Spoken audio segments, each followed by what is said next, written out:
అవినాష్ చెప్పుమ్మా. దగ్గరలో ఉన్న మెడ్ప్లస్ కు వెళ్ళి మెడ్ప్లస్ బ్రాండ్ మెడిసిన్స్ అని అడిగి కొనుక్కునరా. అక్కడ 50 to 80% తగ్గింపుకు వస్తుంది. మీరు తీసుకునే అదే మందులు, అదే నాణ్యమైన మందులు, కానీ సగం ధరకే. జార్ఖండ్ అసెంబ్లీ ఎన్నికల్లో ఇండియా కూటమి గెలుపు విజయం సాధించింది.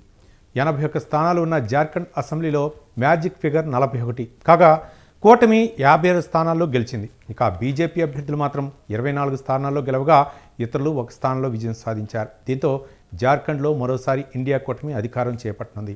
మరోసారి ముఖ్యమంత్రి పీఠంపై జార్ఖండ్ ముక్తి మోర్చా నేత హేమంత్ సోరెన్ కూర్చుకునేందుకు సిద్ధమవుతున్నారు.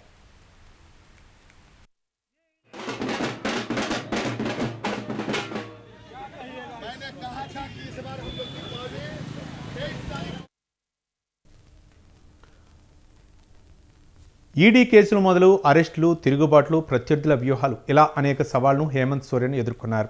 ఎగ్జిట్ పోల్ అంచనాలను తలకిందులు చేస్తూ విజయం సాధించారు. రాష్ట్రం ఏర్పాటైనప్పటి నుంచి రాజకీయ అస్థిరతకు కేరాఫ్గా నిలిచిన జార్ఖండ్లో మరోసారి స్పష్టమైన మెజార్టీ సాధించారు. ఈ నేపథ్యంలోనే ఆయన హర్షం వ్యక్తం చేశారు.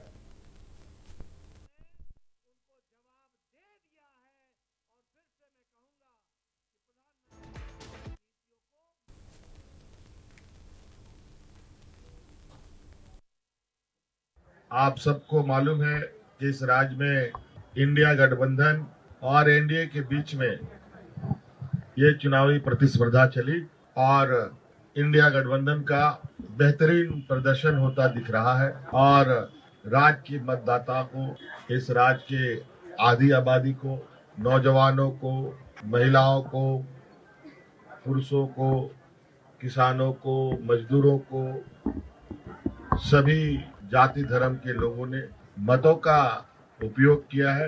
इसके लिए मैं उनको बहुत बहुत धन्यवाद और आभार प्रकट करता हूं।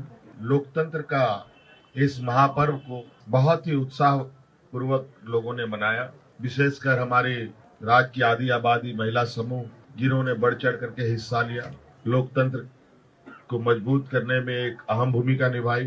नौजवानों ने जिन्होंने पहली बार अपना मत डाला होगा, उन लोगों ने भी इस लोकतंत्र को मजबूत करने में अपनी भूमिका निभाई। आप सबको मालूम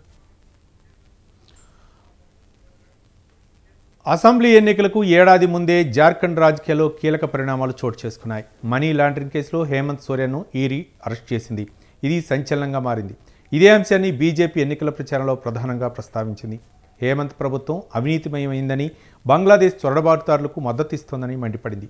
దానివల్ల గిరిజనులకు చెందాల్సిన వనరులను వారు దోచుకుంటున్నారని ఆరోపించింది. చంపాయి సోరెన్ను సీఎం పదవి నుంచి తప్పించడం గిరిజనుల్ని అవమానపరచడమేనని ప్రచారం చేసింది. అయినప్పటికీ ఫలితాలు ఆ పార్టీకి అనుకూలంగా రాలేదు.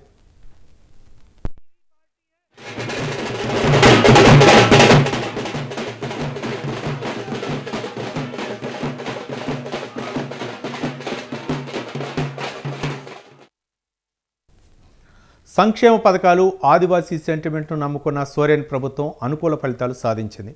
హేమంత్ అరెస్ట్ను రాజకీయ ప్రేరేపిత చర్యగా ఆరోపించిన జేఎంఎం ఆదివాసీ సెంటిమెంట్ను తమ వైపు తిప్పుకుంది. ముఖ్యమంత్రి మయా సమ్మాన్ యోజన పేరుతో మహిళలకు నెలకు 1000 రూపాయలు ఇచ్చే పథకాన్ని ప్రధానంగా ప్రచారం చేసింది. ఆ మొత్తం 2500 రూపాయలకు పెంచుతామని హామీ ఇచ్చింది. అదేవిధంగా సన్నాను ప్రత్యేక మతంగా గుర్తించాలని తీర్మానిస్తూ కేంద్రానికి లేఖ రాయటం కూడా ఆ పార్టీకి కలిసి వచ్చినట్లు తెలుస్తోంది.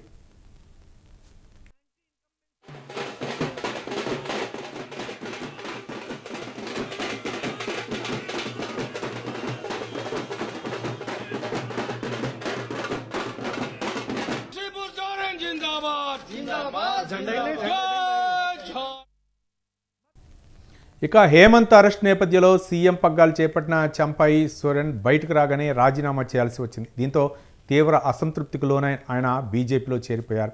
హేమంత్ వదిన సీతా సోరెన్ కూడా కమలం కండువా కప్పుకోవడంతో జేఎంఎంకు భారీ ఎదురుదెబ్బ తగిలింది.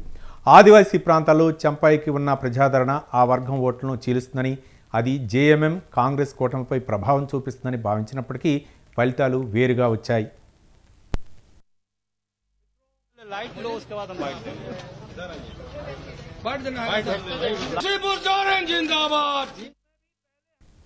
హేమంత్ అరెస్ట్ నేపథ్యంలో ఆయన సతీమణి కల్పనా సోరెన్ పార్టీలో కీలకంగా వ్యవహరించారు. అదే సమయంలో గాండే అసెంబ్లీ నియోజకవర్గానికి జరిగిన ఉప ఎన్నికలో గెలుపొంది తొలిసారి అసెంబ్లీలో అడుగుపెట్టారు. రాష్ట్ర వ్యాప్తంగా విస్తృత పర్యటన చేస్తూ బీజేపీపై తీవ్రస్థాయిలో విమర్శలు చేస్తూ ప్రజల్లోకి చొచ్చుకుపోయారు. అనతి కాలంలోనే రాష్ట్ర రాజకీయాల్లో తనదైన ముద్ర వేసుకునే ప్రయత్నం చేశారు.